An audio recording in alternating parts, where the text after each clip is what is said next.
Thank you for tuning in to my continued coverage of the 2022 G1 Climax Tournament.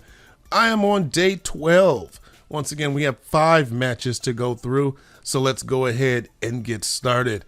Let's start out with match number 1 from the D block. YOSHI-HASHI defeating El Phantasmo.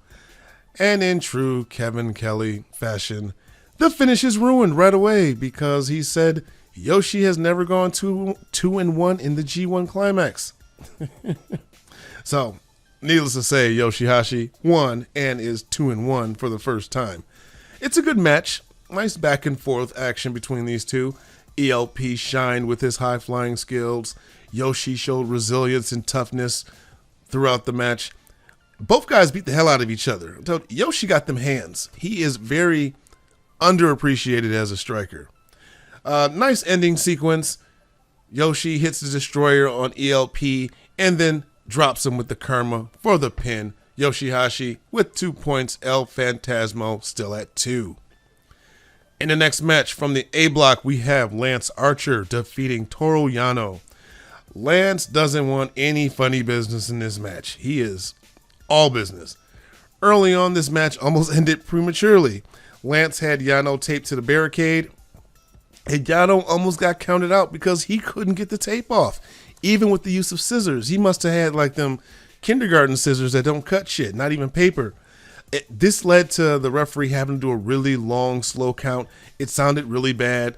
As soon as he got to 15, he's like, 15, 16, 17. I mean, any other time, they kind of whip through them numbers, but it would have been worse if Yano couldn't get out. But he finally rips himself free and gets back in the ring. They go back to fighting on the outside. This time, Yano taped one of the young lions to Lance Archer. Both had to get in the ring, and you get a funny spot where, with their arms tied together, they throw a double line to Yano.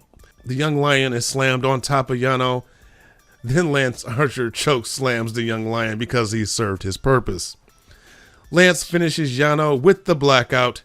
He looks directly at the camera and says, "Jonah, I'm coming for you." Lance Archer has Jonah and Okada left in the tournament, so he doesn't have an easy schedule. Lance Archer with 4 points, Toru Yano still stuck at 2. In the third match, we have from the C block, Zack Sabre Jr. defeating Hirooki Goto. We get a fast start to this match. They're not feeling each other out. This isn't a slow feeling out process. These two are well acquainted with each other. It's not long before Zack starts zeroing in on a body part, which is Goto's arm, and he goes to work. Really doing a number on that arm. Goto continues to fight back despite his arm being compromised. Zack keeps bringing it back to the submission, stealing control of the match at any point he chooses. Goto puts some distance between them and is able to take Zack down with some hard strikes like the headbutt. He has some very vicious, well-placed headbutts. But in the end, too much damage has been done to the arm, and when Zack has him in an armbar and wrenches back, Goto has no choice but to tap out. Zack Sabre Jr. will tie you up like a pretzel, quick, fast, in a hurry. So he's still got some matches left in the tournament. So Goto, of course, taps out, doesn't want to risk injury by holding on. Zack Sabre Jr. is at 6 points. Hirooki Goto still at 4. In the next match, from the B block, Jay White defeats the Great-O-Kahn. Oh boy. Great-O-Kahn tries to get Jay to wrestle this type of match. First chance he got, he took Jay down, and he should have stuck to the game plan. Because once they start fighting on the outside, now it's Jay's type of match. So Jay starts attacking his legs, and he regains control. Great-O-Kahn tries to fight back, but the damage has already been done, and he's hobbling around the ring. Jay is just super cocky during this match. Great-O-Kahn showed his wrestling intelligence by avoiding the chop block attempts. He would not be fooled by any of Jay White's shenanigans. Great-O-Kahn puts on the sheep killer, then the claw, but Jay quickly adjusts and nails the Blade Runner for the pin with the claw still applied. Good win for Jay White. He's up to 8 points. Great-O-Kahn still stuck at 2 points. So, needless to say, he is eliminated.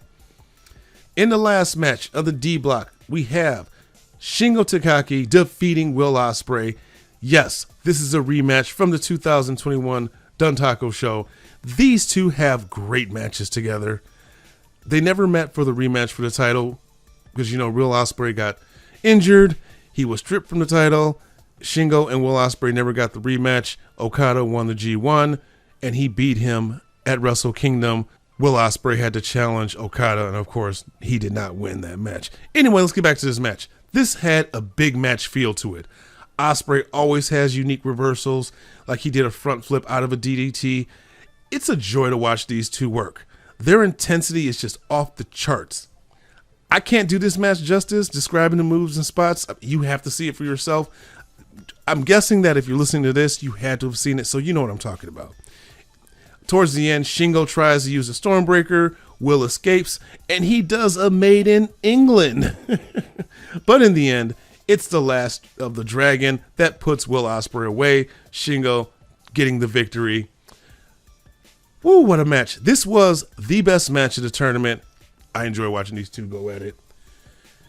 But that is it for today. I hope you return for more of my reviews as we start closing out the G1 Climax Tournament. Until next time, come get slammed.